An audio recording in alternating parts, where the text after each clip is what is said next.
Welcome to Season 2 of the Never Going Pro podcast by Dads Inside Riding Trainers featuring GC Coaching.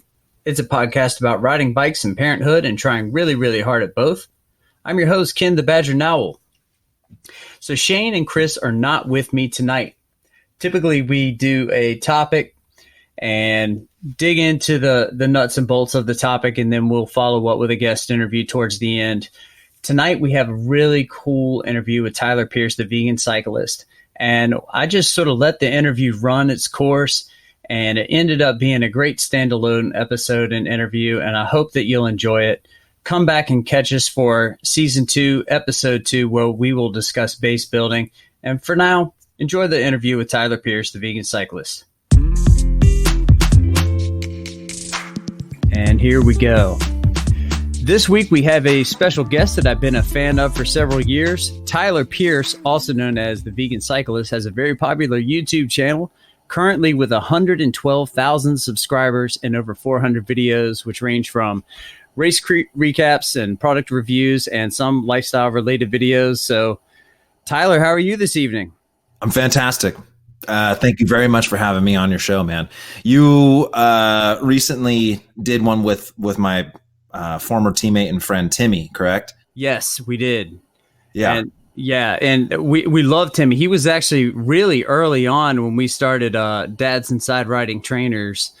He was one of the first guys to jump on our squad and was very helpful in helping put together the indoor specialist race team. Yeah, he is definitely a dad trying to just get as, much out of this sport as possible. And it's inspiring for sure, and so anyway, yeah, he's really cool. I didn't, we kind of always sort of knew each other. And then last year I had an opportunity to race with him, and that was really, really cool. Yeah, that's awesome. And I know you also know Jeremiah Bishop. I've seen you guys hanging out in his videos.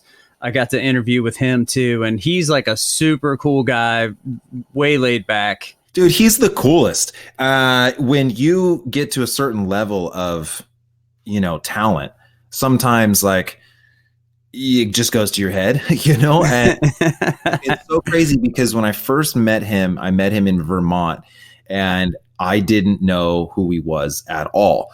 I didn't have a bike to race there at the Rasputitsia or however you say it. And I just saw a canyon and I was like, I just went up to a canyon van and was like, I need a bike. And so then when I posted that video, I got a lot of not a lot, but some hate being like, I can't believe you didn't even know that guy. Like, how dare you? Like you need to know the legends of the sport. And still, even then I kind of started following him. And even when I went to his Fondo, I still didn't really know the scope of his career. Right. We were eating dinner after he took me on this just insane, like private ride. Like it was one of the greatest moments of my life. And we're just eating dinner and he's telling me all about like Lance Armstrong and like that whole thing and like his whole career. And I was like, whoa, dude, I've been in the presence of greatness. But that's like the testament to how chill of a dude he is. Yeah. He never brings it up or he never like reminds you how great he is. We were riding on the last day I was there. We just kind of went on this ride and he stopped at this bike shop, and it's so hard to explain, but the bike shop had this huge ledge out in front, almost like a loading dock. Okay. Dude, it's like 5 feet tall. And somehow he just bunny hops up this loading dock. Dude. And I was like, what? Dude, it was so crazy. It's so crazy. I mean, he is a world-class athlete. And so, but his attitude is so chill that, man, I strive to be like that. Where it's just, it doesn't matter what you're known for or like whatever is going on in your life, like just be a cool dude. And he just exhibits that to the fullest. Yeah, he totally does. I got to meet him. He was just standing on the street at the World Championships in Richmond a couple of years ago and just hanging out, just shooting the shit with people and having a good time. And then, he kind of lives in my region. Like I'm here in North Carolina, he's in Virginia. And we were at some mountain bike trail and went up this ridiculous hill, me and a buddy, and we were just hammering it as hard as we could.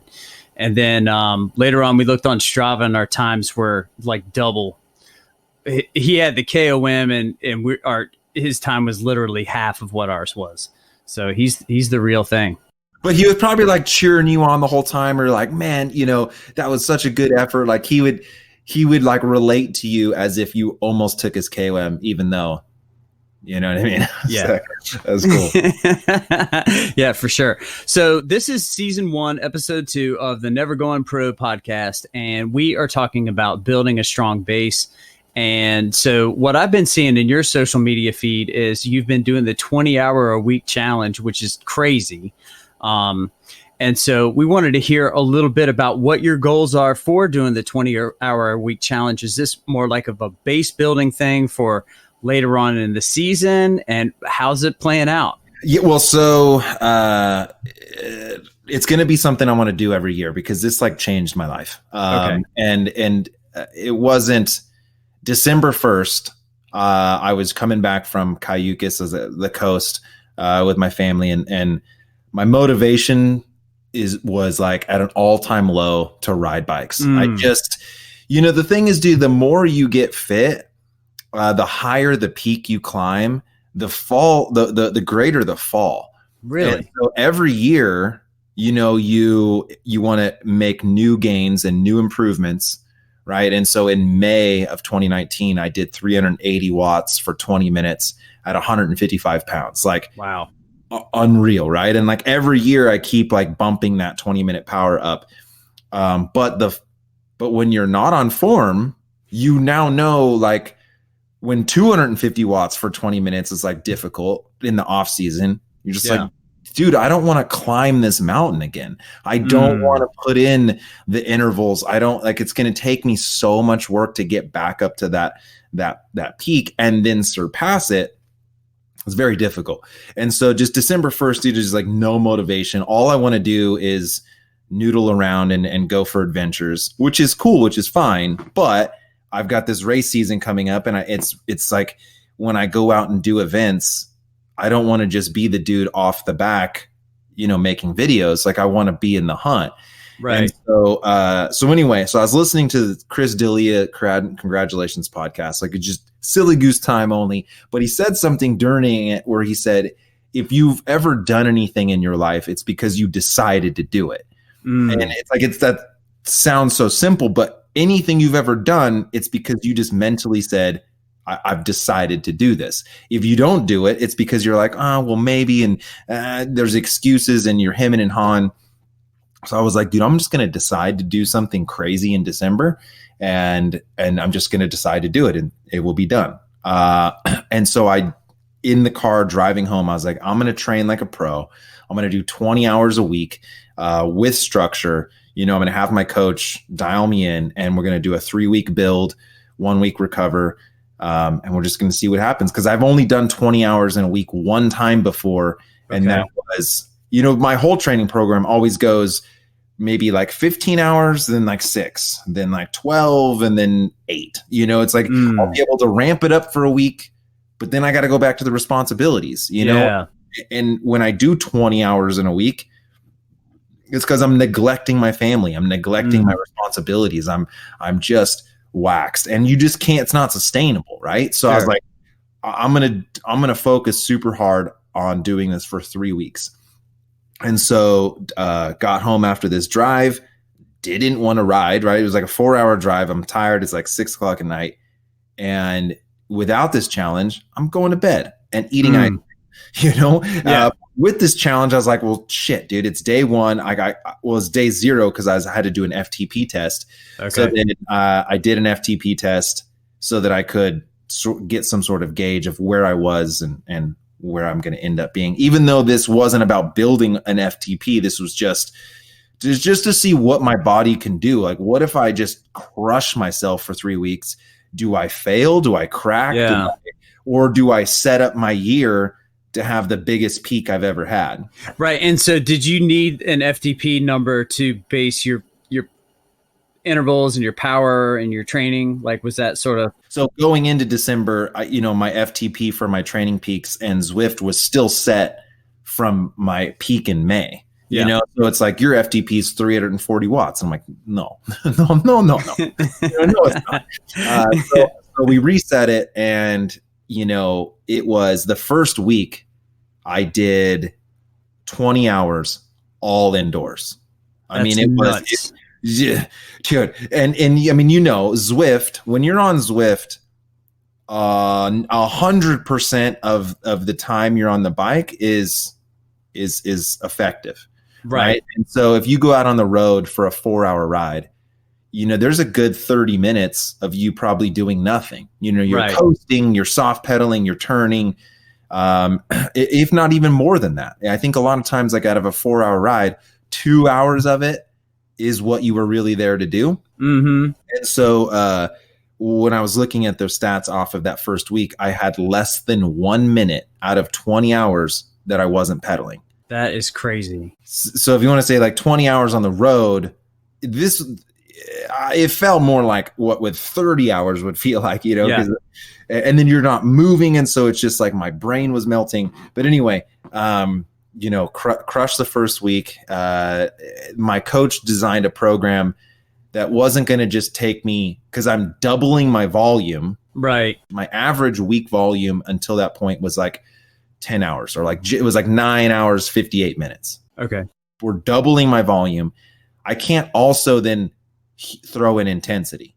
Mm-hmm. It's not gonna work. So we kept it pretty low intensities. Like tempo was probably the biggest piece of that, you know, the most intense. So I wasn't like doing VO2 max intervals or anything like that. It was just, even though there were intervals and there was over unders, you know, it's like 180 watts under and 220 over, you know? Okay. Yeah. Just to keep it like from my brain not jumping out of my skull. Like I'm not going to just ride 4 hours constant, you know what I mean? Like, yeah, that would be terrible. Yeah. And so also during this, it wasn't just like, oh, I'm going to quit my job, I'm going to quit everything and just do 20 hours on the bike. Like I had to focus on my nutrition a ton. That was a big aspect of it. Even though my nutrition is pretty clean, like I've never done this kind of volume before. Yeah. So then also SoCal Bike PT, my physical therapist, I don't want to then get injured going into 2020. So like I really focused on stretching and rolling and, you know, the whole core work, like everything, like it was training like a pro. I mean, I had everything mapped out. And so when you step back and you say, not only did I ride 20 hours objectively a week, there were all the hours into nutrition and stretching and rolling and just getting on the bike and off the bike, getting ready, showering. All this stuff was probably something like 35 hours in the week dedicated solely to cycling, which is extremely irresponsible for a man who owns 2 companies and has 2 kids and a wife. You know what I mean? Like, yeah. So I had to juggle my day job, which is web development and e-commerce data distribution. I had to manage, you know, my wife's sanity, right? Like, so what is she, like, cause she's watching I have a 2-year-old daughter and then a 9-year-old son, which, you know, he's like at school a lot of the time. So it wasn't like that, but anyway. Yeah. But a 2-year-old is tough. I mean, they demand a lot of attention and, you know, you can't tell them no, like they don't get that, you know, like when they want their daddy, they want their daddy and there's nothing you can do about that. Well, and again, I can't go spend 4 hours in the dungeon and then come up and go lay in bed. Like my wife's going to be like, hey, you just got 4 hours of you time. It's now me time, you know? And it's like, well, it's not really, you know what I mean? Like, I had 4 hours by myself, but I'm waxed. Yeah. So I had to just manage all of this. And, you know, I'm still developing the video to tell this whole story, but I basically did a daily vlog on Instagram story. Okay. And I've saved all those, you know, so you can actually go to my Instagram page and under the Instagram highlights, there's like 11 of them, but it goes through my daily schedule. I mean, what I was doing, like conference calls with clients, what the program will look like. I try to really go through my mental struggles of just that I didn't want to do this, because sometimes people on Instagram, they're just so motivational. Like The Rock, he's just like always, like life reps. But it doesn't, you know what I mean? Everyone has difficulty getting themselves motivated to do stuff. And so it was really kind of like an inception, like this weird thing where I set this goal and I put it out there and I posted about it. And then the community forced me to continue the project, right? I was watching all that. I was like checking out your daily feeds and updates, and there's one story that really got me, man. You know which one it is. It's the one where you accidentally drank your own piss. Oh my God! Okay, you got to bring that up on the podcast. Yeah, so I mean, come on, man. You told us. Yeah. Now you got to. I was through. I think that was the third week, maybe, or towards the end of the second week. But I was just. I was riding the struggle bus mentally, right? Like my body actually, like I was doing good on the bike, like I was doing good power, but just how many podcasts can you listen to? How many songs can you listen to? How many videos can you watch? What can you do to entertain your mind during all of this time? Like, cause you're not out on the real road. And dude, but I will say though, what's oddly strange is that it didn't taste bad. You know what I mean? Like you think piss is going to taste terrible. One would suspect. Yeah. Yeah. But it was, and the thing was that it was like week old piss, right? So it wasn't hot. It was actually cold. Oh my God. I'm drinking my Monster Hydro and then I guess I was dehydrated because it looked like it looked like orange Monster Hydro. And so then I drink it and I'm thinking, why is this not sweet? But that was sorry, man. I'm about to cry right now, man. It's all good. Look, it happened and but it was like, my first initial thought was like, where did the sugar go? Did I get like a 0 sugar one? And then I was like, oh, dude, I drank my own piss. And, but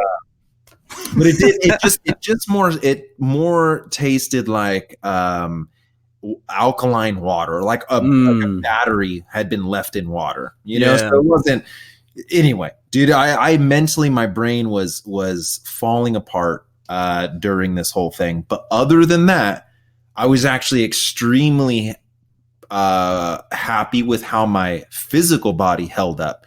How, just with the nutrition and all the focus that went into off the bike stuff was, dude, I crushed it. It was great. And one of the biggest takeaways was, because I had to manage all the other stuff, was how much time in the day I spend doing nothing, flicking through Instagram, or, I might write one email in 15 minutes and be like, yeah, I'm working hard. You know what I mean? Like, to be able to fit in 20 hours a week of pure riding and handle all of this stuff. I mean, there were days where I was running at 100% efficiency. The second I woke up to the second I fell asleep, literally there was no downtime. It was always doing something, or even sometimes multitasking, right? I'm writing an email while watching my daughter while stretching. You know what I mean? And so, but that's not sustainable at all. But what was really cool was that I took away from kind of throwing my life into like chaos, was all these different places that I could improve my life. And so it's going to be something I'm going to do every year. And next time I want it to be this challenge that we get the community involved with, and whatever that may be. 20 hours a week was just for me, like that was a big challenge for me. But you could have people that 10 hours a week could be the same equivalent, right, or 40 hours a week, or whatever it is. There should be a moment where you take 1 month out of the year and just max out. Just see how hard can I go? How far can I push my life and see what kind of gains that I can make. Because it really made everything in my life very more efficient. Knowing how much time I spend waking up and just laying in bed and kind of doing nothing, but I lost 2 clients during this, right? Okay. Like I didn't reply to emails quick enough. And I had a client that had an issue and I was just too drained. I was too drained to mentally get on top of it. I ignored her email and it cost me money. And that, so that's not great. But and I had Iman Lucas is he's a pro cyclist from my area that actually races in Europe, and he'd kind of been chatting with me during this, and he asked me, he said, "Is this something you would want to do often?" And I straight up was like, "Dude, I don't have the mental strength to be a pro cyclist." Okay. This is what he does. He does 25 to 30 hours a week every week. You know what I mean? I think we always think, oh, dude, it would be so sick to be a pro cyclist. It'd be so sick to get paid money and ride your bike. But man, it doesn't matter if you're getting paid for it or not. Just the ability to like flog your mind, day in and day out. I don't have it. And at one point, I think it was like right in the middle of week 2, I got really worried that I was going to not like bikes anymore. Yeah. I'm not having fun. This is not fun. And so I was like, I'm going to get out of this and never want to ride again. And so I don't know if I had to do 20 hours a week, month after month after month after month, dude, I'm like going to take up fishing or something. Well, so let me ask you this, because like to be training, what you were averaging like 10 hours a week all year, you had this killer FTP and great body weight. Do you think that if you had started at the age of like 16, 17 years old, that would have been a route that you would have taken before you had all these obligations? Because you discovered this, you were still in your 20s, but kind of missed the pro cyclist window. 100%. So when I did my VO2 max test, I was 82.6, which puts me at an extremely high level. Like Lance Armstrong's like 84. Okay. So genetically speaking, I have a motor. Mm-hmm. But when I was a kid, I was eating my favorite after school snack was Doritos. Take nacho cheese Doritos, spread sharp cheddar cheese over the top of that, do another layer of Doritos, another layer of sharp cheddar cheese, put it in the microwave, take it out, and just eat it. And so like all I'm doing is just eating chips and cheese, as a kid. Like I never really stressed that motor. I never stressed that anaerobic side, or it just didn't, you know what I mean? So yeah, I definitely think I missed the boat on what I could do. Cause when you're a junior, you're basically doping, you're age doping, you know what I mean? Like you improve so quick. My son, what he will be able to do 1 week to the next week is like, what the hell? You know what I mean? Like, and as the older you get, obviously the time it takes you to make gains and the time that it takes you to make losses, they go like, it's so much longer to make gains and so quick to lose them. But when you're a kid, you could ride your bike once a month and still make gains. Oh, it's so frustrating. Well, not frustrating, but it's interesting to watch. I'm 44 years old and I coach a high school mountain bike team. And these kids, they hang their bikes up in May and they don't get on them again until like November the 1st. And within weeks, they've doubled their fitness. And that's only riding like, 4 hours a week, because they're not riding in between practices. Like they show up, they ride for 90 minutes of practice on 2 days a week, and then they'll ride on Saturday or Sunday with us. And they just recover so fast. They can take so much, and just hold on to all of it. And they don't lose it fast either. It's age doping, dude. It's not, man. Fair. It's it's really, really crazy. And so, but that kind of is, it's a bit of an excuse to, I mean, I don't know if I could have ever done anything really special. I don't feel like I'm an athlete, but either way, I mean, I do have a genetic potential to be neat, but again, like, so the thing is 10 hours a week has been my average for, since I've been taking this seriously. I'll have some weeks where I'll do 15 hours, but then I have some weeks that I'm doing 3. And it's that inconsistency that I think has hurt me a lot. But in 2018, towards the end of 2018, really when I embraced Zwift is when I was able to keep consistent, because for 2019, I did 140 hours on Zwift. Wow, that's a lot. And I would say 100 of those hours I would never have done otherwise. I'm pretty confident. Like, it's raining outside, it's snowing outside, it's dark outside, whatever. Like, the conditions were that at least out of 100 hours, I'm not riding. And so for Zwift to be able to be a platform that just I honestly, a lot of times just love getting on Zwift, even if it's like warm outside or nice outside. Dude, I want to do a Zwift race. Like, that's fun. Like, I really enjoy it. And so that has kept me pretty consistent. And so, like, one thing I think a couple people have asked me is, do you think training 20 hours a week is necessary? And I don't think it is. I don't think it's necessary. I think that if you train smart, you can get so much out of 10 a week. The 20 definitely, I mean, it helps, right? It helps a lot. If I'm going to go try to compete against Legion, where they're the big team in California, and Corey Williams is not only the greatest sprinter in maybe the world, but he's also then training 25 hours a week. How can you ever even expect yourself to come close to that? Right. So tell me, what was how did your body respond to this? Like, what changed through the training? Like, what can you do now that you couldn't before? What benefits did you reap?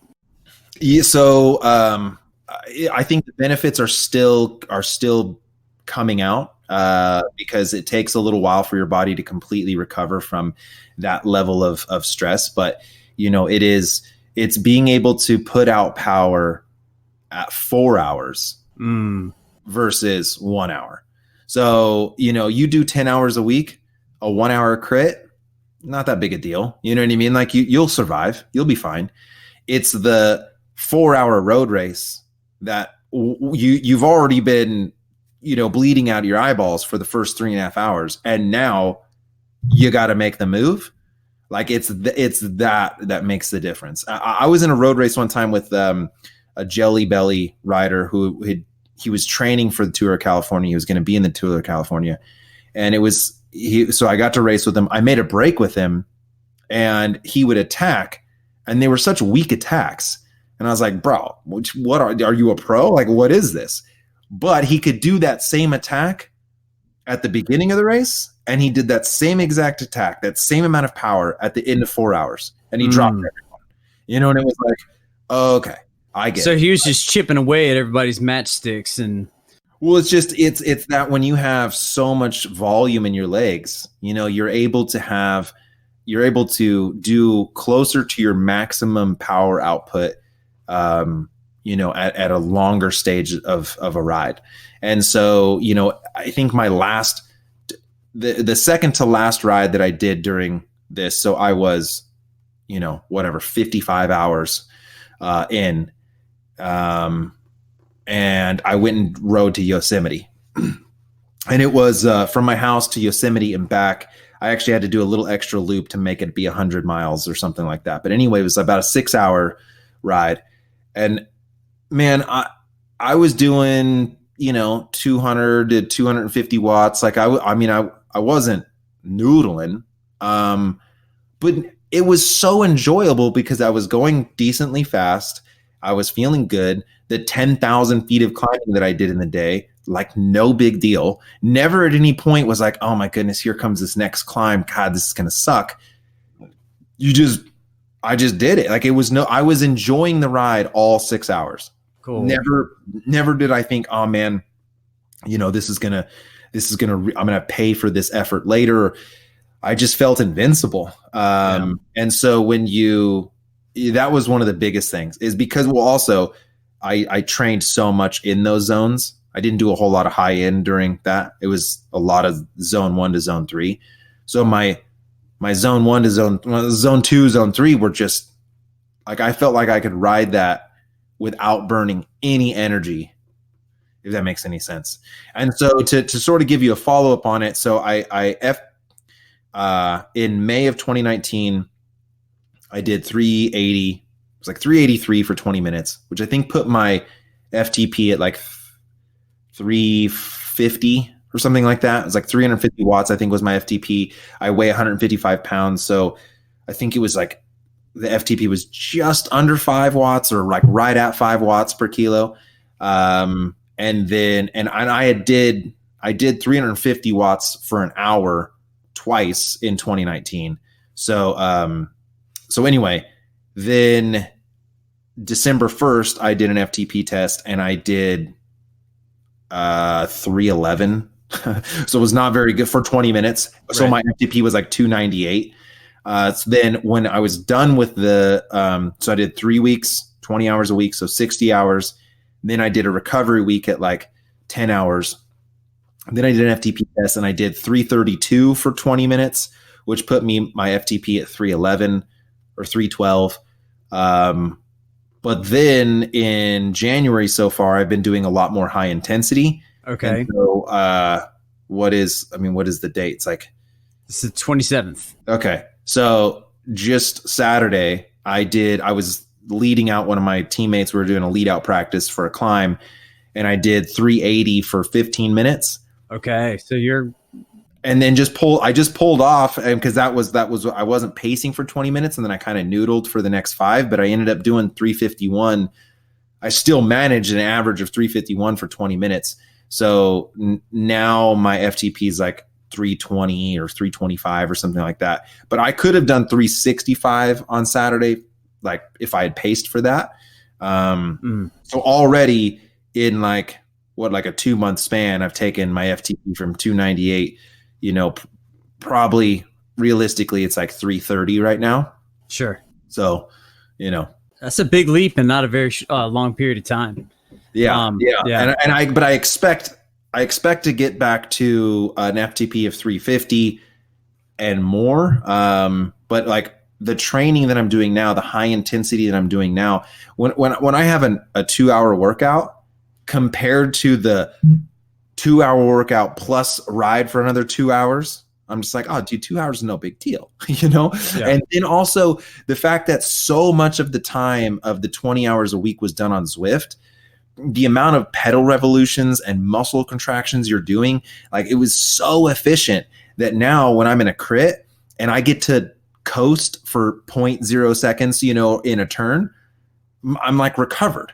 You know what I mean? Like it's so crazy that just the fact that you can soft pedal or do, or coast for a few seconds, with all that volume in my legs, like I just recover instantly. And so it was, again, for cycling, great. For my whole life, terrible. You know what I mean? So I don't know how other people are able to manage so much. And, during one of the Instagram stories, I kind of touched on this about having A priority, B priority, and C priority in your life. And I sort of run my life as like an unbalanced, balanced life is what I say. So you zoom out on the year and everything's balanced. I think I shine equal amount of time and energy on my family, my job, my hobby, health, diet. It's all pretty equal. But when you zoom in, you might say, okay, well, this week he spent 20 hours a week riding his bike, plus another 15 hours cycling related. But then, so I did the 3 weeks, my week off, I was full gas with my family. So my A priority for the first 3 weeks of December was cycling. and B priority was my family, and C priority was my work. But then you're going to flip that. Then you're going to change that around. And so then the last week in December, obviously A for my family, probably B for work, and then C for riding, and then I just kind of move that around and try to fluctuate that. And for me, that works, but there's no way that I could say, hey, you know what? I'm going to do 15 hours a week, every week, always, without having to sacrifice something else in my life. Like I have too much else going on. And maybe for like a young buck in college, like what do you have going on? Ride your bike 100 hours a week, like whatever. You don't have all these other responsibilities, but as you get older and you start picking up these responsibilities, you got to manage them. Yeah, isn't that the truth, man? Tell me about it. And that's really speaks to the whole story of like how our Zwift team came together to begin with. And, a lot of people are like, well, I prefer to ride my bike outside. I'm like, well, we can't. It's like, if you look at the rides that I did this year on Zwift, those were just hours that wouldn't have been done otherwise, period. It's like I have to get my daughter to school every morning, which means, and my wife, she's a personal trainer, so she's out the door by 6 a.m. And, if I'm going to get any exercise that day, it's going to be in my shed, and then I'll get outside on the weekends and whenever I can. And it works out. Well, what I say, dude, is, and I said this, is that the fitter you are, the more enjoyable cycling becomes. And so if staying fit means that you ride, 5 days a week indoors, that weekend ride, that Saturday ride, how dope is that Saturday ride going to be? So much better. It's so much better because you get to enjoy it because you're not bleeding out your ears and huffing and puffing and having all these guys drop you. If you are like, well, I only want to ride outdoors, and so then you only ride outdoors once a week, well, then you're going to get to be a point of like, who are you even riding with? Because now all your friends are like, oh, bro, this guy, like, you're slowing us all down. And so it's, not that you have to be super fit to enjoy cycling, but you go and do a 3,000 foot climb. If you're fit, you could have a great conversation with guys up that climb. You're not fit and you're dreading it the whole time. You're standing, you're sloshing side to side. Like, so the indoor aspect of everything, and you either get it or you don't get it. Yeah. Obviously I think there's like a hardcore, like aura around cycling, which is just like man up and get outside and ride in the dark and ride in the snow. And it's like, bro, that's unsafe. Like I'm not trying to ride at 3 a.m. while it's snow on the ground. Like you go ahead, dude, but I'm not doing that. Yeah. Yeah. No, I 100% agree. And, it's like you get that beautiful spring day and you and your buddies take a 2-hour trip to go to your favorite mountain bike trail. And then you're waiting for your friends because they're terribly out of shape, or, you're the one that's out of shape, like you said. But now there's no more of that, like no matter what time of year it is, if it's a beautiful day, it's like, wheels down in the dirt and let's go. And then I feel like you enjoy, you appreciate it more when you go outside, because sometimes, so like there's been weeks where I've done 17 hours outdoors. And I don't know, like come Sunday and it's like, God, I got to do another 2-hour ride. You're just sort of jaded about it. And no matter where you're riding, if you're riding through Yosemite, you might just be looking at your power meter being like, ugh, you're not even looking at the sights. But when you're indoors all the time, and then you get outdoors, you're like, ooh, real trees. Like, yeah. I seem to appreciate outdoors more. Because that was one big thing when I got my power meter and I started to take this serious. It happens to everyone, which is that you go hyper focused on that number. Yeah. No matter where you are in the world, you lose sight of what riding a bike really is, which is just getting you out in the world and enjoying it. And, there's a lot of different things people take away from riding, but it's not about, are you making this computer on your bike say 350 or 250? Like that's not really that doesn't really matter. But when you dive into that power world, it sort of kind of ruins everything around you. But with Zwift, I get to be the power douche on Zwift. And then when I go outside, sometimes I just put my Garmin or my Wahoo in my pocket and I don't even look at it, but I'm feeling great, Yeah, definitely. Well, thanks for sharing your insight on that. Also, really quickly before we head out, obviously you are the Vegan Cyclist, and I know that has been a big part of how you got healthy. Like you said, I was reading your website earlier, and you said you were eating fast food 3 times a day, and you had a business prior, I believe, a motorcycle shop. Is that right? Yeah, I owned a motorcycle shop. So when I was young, my grandma got me into riding motorcycles, and my mom worked like 2 jobs. And so on the weekends, there was no daycare or anything like that. So I'd stay with my grandma.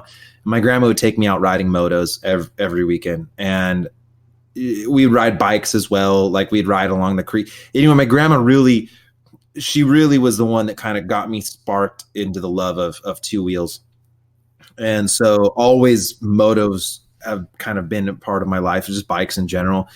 And in 2004, when I was 18, I didn't graduate high school. I dropped out of high school like a couple months before I was supposed to graduate, just because I wanted to make money. I wanted to chase the American dream, and I wanted to drive Ferraris and like have chicks on my arm and like fly. Like I don't know, just being 18, like that's what I wanted.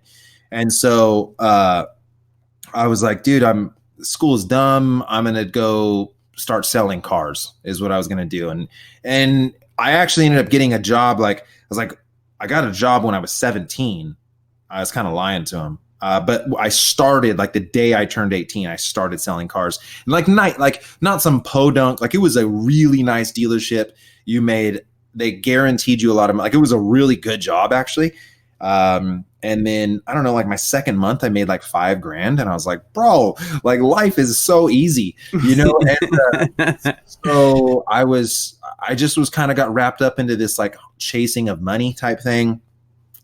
This was in 2004, 2005, which the economy in America was like, dude, you just said pretty please and people would give you money, like for housing and stuff like that. So I ended up refinancing a house and pulling out $50,000 and starting a motorcycle shop at 18 years old. And it's just crazy. But so anyway, so I did that for a little while, had no idea what I was doing, ran that business into the ground. And then but while doing that business for 3 years, we would get to the shop. I would have Carl's Jr. fast food, like whatever. Then for lunch, McDonald's. Then for dinner, Taco Bell. It was just like fast food 3 times a day. And then maybe on the weekends, we'd go out to a restaurant and eat And so, but I was kind of staying active and I was young. So I wasn't like super duper fat. I wasn't eating healthy at all. And then when my business failed, which the economy crashed and many businesses failed. So like, you know what I mean? Yeah. But so I went from just being this like baller, like I had the American dream, to then I lost everything within 30 days.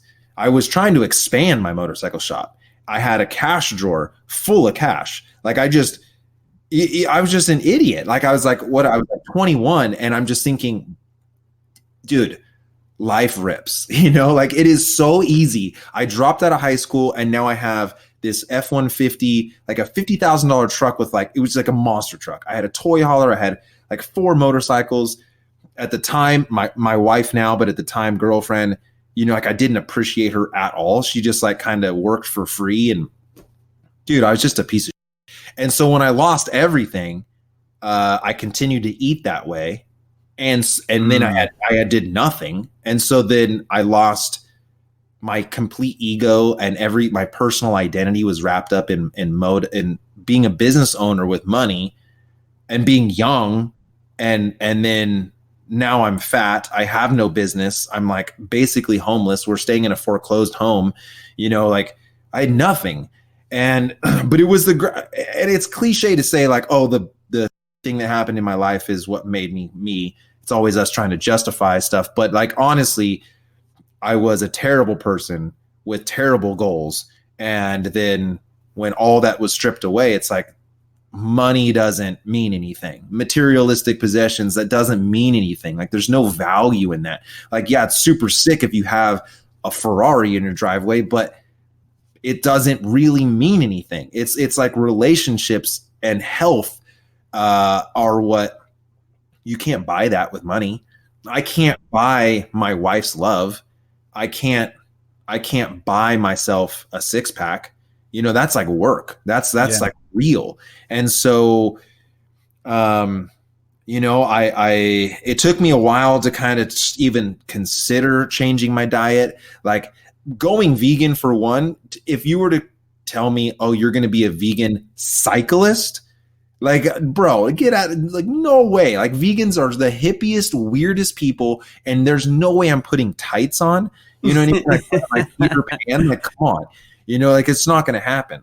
And so I had this complete fallout. I was working in like a cubicle doing debt settlement. Like it was a struggle to even make any money whatsoever. But my girlfriend stood by me at the time. And like, I told her, I was like, you should just go back to your, like, do so, like, leave me. Like, what are you doing? Like, I've got nothing. And she stayed with me. And so, like that's a whole life story. And so we'll just keep it about the diet. But so eventually, I saw a picture of myself at a wedding, and just in your mind, when you look in the mirror, I don't know, for me, I see like a Greek god. I'm just like, bro, this guy's good, and but then I saw a picture and I was like, I am terribly fat. But I didn't think that. When I looked in the mirror, I didn't see myself fat. And I saw this picture and I was like, dude, I'm disgusting. And I got up to like 210 pounds, which was like, some people 210 pounds, they'll look good. I didn't look, like, it was not good. No, I look terrible. And I think your build and mine are very similar. Like I'm, mid 150s, 6 feet tall. And at one point I had gotten, almost 200, and it was not muscle. No, yeah, just all fat. And it's like all my face too. Like, anyway, it was no good. And so, I started working out a little bit. I was doing Brazilian jiu-jitsu during this time as well. It was a big part of my life. And so then I got really into jiu-jitsu, and I was training for the Worlds. And jiu-jitsu, you have to weigh in. You have to weigh in right before you fight. And so there's no rehydration. Like you get, that has to be your weight. And it's because you're going to now go fight. So if you're just starved and dehydrated, like you're going to lose, so you got to go in. So anyway, so I'm trying to lose weight, and I think I was 24, 25, and I had eaten my first salad ever. Right. I was like, okay, I gotta lose weight. And it wasn't about health. It was just about how can I lose weight? So I went on a liquid diet. I ate a salad for the first time. And what was crazy is that during this, I got my weight super low. I think I got down to 160 from 190. Very unhealthy though. I was starving myself. And then I went to Worlds and I lost I got lost within 5 minutes. And I was like, oh my God. So then I it was like rubber band, right? I bounded back the other way. I'd been trying to be super healthy or lose weight. And then it was for nothing. So then I went back to eating and my wife and we got pregnant. She got pregnant. We planned it. But so then we were kind of talking you're going to make a baby out of food. You're going to eat and you're going to make a leg, in you. Yeah. So are we going to make our baby out of Big Macs and French fries? Or are we going to make our baby, out of broccoli and whatever, right? We want our kid to be super healthy. You want them to have the best chance at life you can get. And so that sort of that flipped the switch towards just health conscious. And so this is both of you, though. It's not just your decision, but now you and your wife are both kind of taking this journey together. Yeah.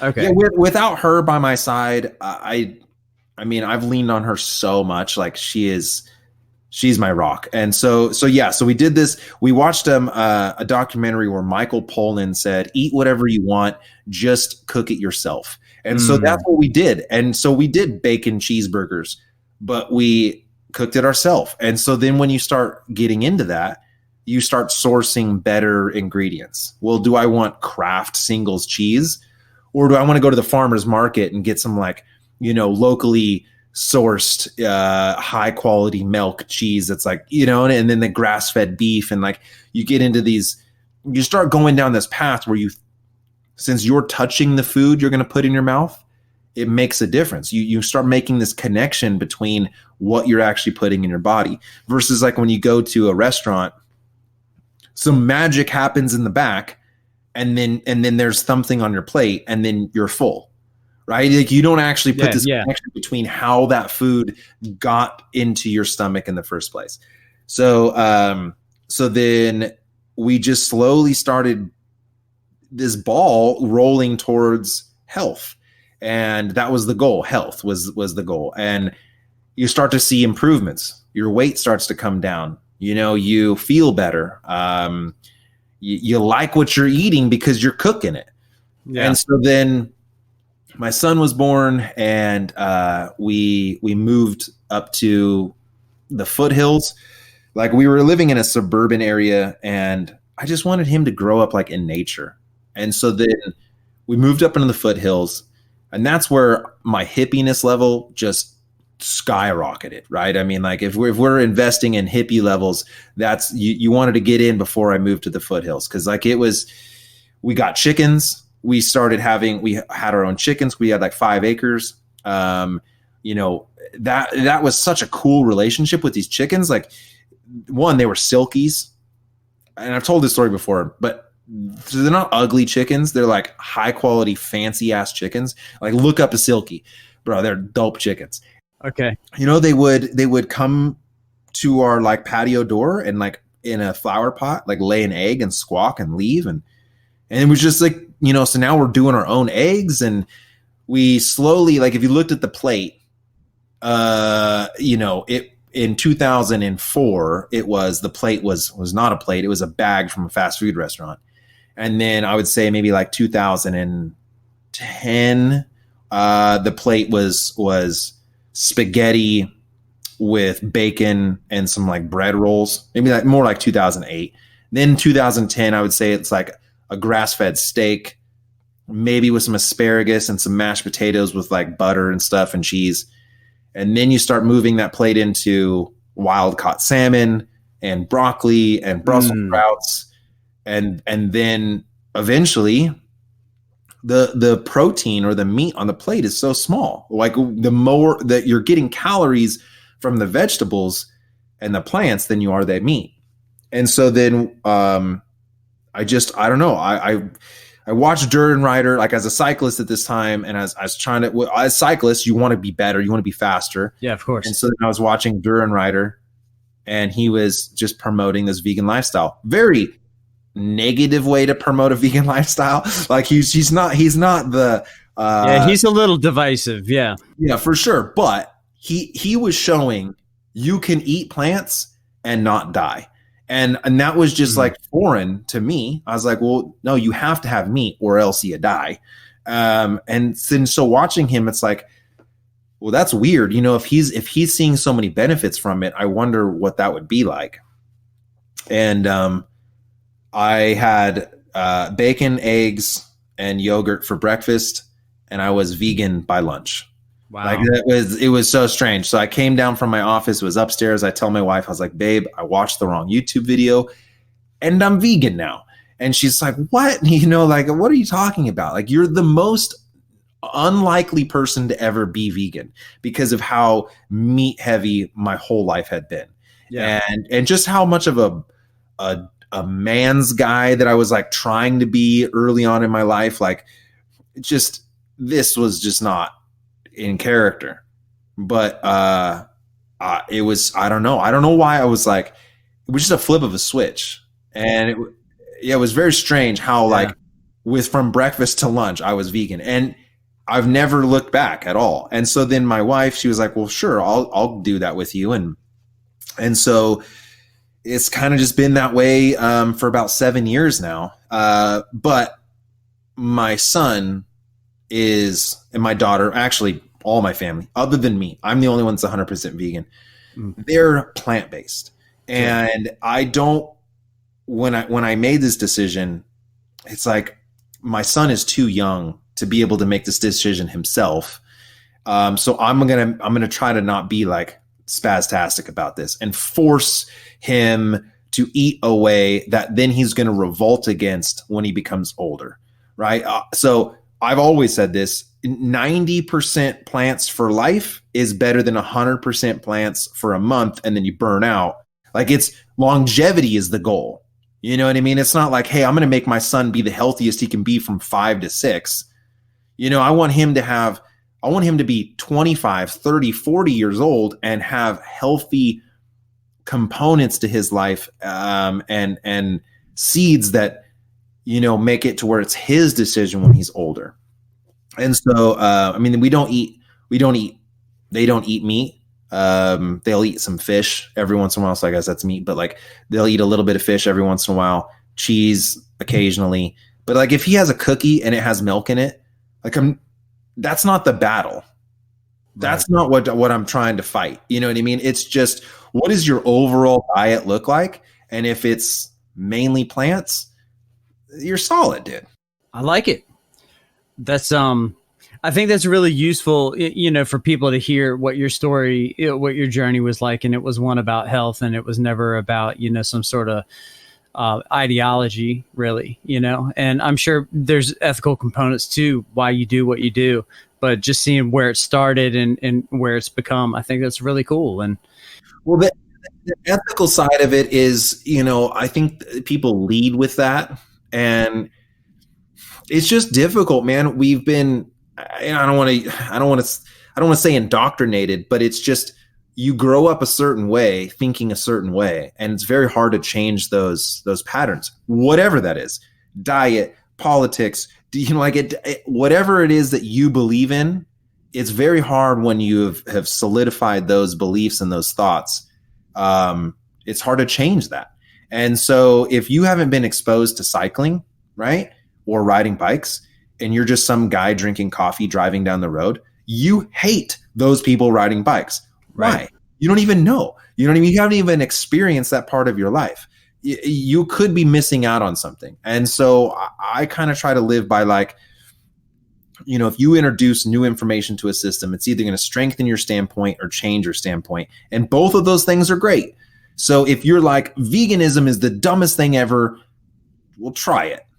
And then you might try it and go, hey, it didn't work for me. I felt like a total turd, you know? And so then great, you've now strengthened your standpoint, and you can now say with a fact, hey, I tried eating plants and I couldn't. They tasted gross. I felt horrible, which isn't the case. Not going to happen. But you know what I'm saying? A lot of times people, they'll throw stones at an idea or a lifestyle without even trying it. And so, you know, I mean, it's just with this on everything, all things in life. Within cycling, this is what I find is crazy, is people are like, bro, gravel's so stupid. Gravel's so dumb. And fighting within groups is kind of indoor training, that's not riding bikes. Like, bro, ride all the bikes. Like, it don't matter. If I tried riding track bikes, I hated it. I hate track bikes. Fixed gears, they try to kill you. But that's okay. I can understand how some people enjoy that. It's not my thing, but I tried it. So I introduced new information to the system, and I've strengthened my standpoint that that's a death trap. But that's okay. Like, you go do whatever you want to do. But now, you know, I don't need to poo-poo on track cyclists. Like, it's a great sport. But what's crazy is I now can understand them better, because I've ridden fixed gear, and so now I appreciate it. When I see someone weaving in and out of New York, it's like, dude, you don't have brakes. Like, it's one thing to say that, It's another to like actually be riding it and being like, oh, dude, 20 miles an hour with no brakes is actually very difficult, and so you can appreciate that. So if someone was like tried going plant-based for, a month, even if it wasn't sustainable for their life or they didn't enjoy it or whatever the case, whatever their excuse is for not, eating a carrot every once in a while, they might go, well, okay, I get it. Like I did feel somewhat good, but I actually just really like carne asada tacos and I like it too much to give that up. Sure. Now, Yep, definitely. Well, Tyler, this has been a really fascinating conversation. I've really enjoyed it. Like I said, I've been watching your videos for years, and I've seen you make all these progressions. And I've, to this day, there's two videos that are my favorite, and that's Breathe and the one where you were telling the story about your wife and how, I think you asked her to marry you and she said no. And then she ended up marrying you anyway, which is awesome. Before we go, I want to give you a chance to give a plug for your sponsors and your social media. So if you want to just tell us how we can find you and who's supporting you, we'd love to hear about it. Yeah, man. You can find me on YouTube for sure. It's the Vegan Cyclist, and I'll say that, dude, I kind of slightly regret naming my channel the Vegan Cyclist. It was just one of those things, man, that I didn't know where this was going to go, and it was an SEO tactic to try to whatever. It's the Vegan Cyclist. I won't yell at you about plants. I literally have never said the word go vegan. I've never encouraged anyone to go vegan. I just eat plants and I try to compete at the highest level that I can while maintaining adult responsibilities. And I try to tell those stories. I try to be relatable and that. And so then also Instagram is where I put a lot of focus and time and energy into my stories and Instagram posts and stuff like that. As of sponsors, I'm not trying to be one of them sponsored bros. I mean, I do have a lot of support from a lot of companies, but I'm not trying to make this into an ad. And sure. And I think that the people that have supported me, they support me because I'm not always, hey, brought to you by, I'm not wearing a Wahoo Fitness t-shirt, right, all the time, or like a Zwift hat. Like, to me, dude, that's just kind of bleh. Like, YouTube isn't my full-time job. If it was my full-time job, of course, I'd read you off the list of sponsors. But it's not. And so it's just me trying to tell cool stories.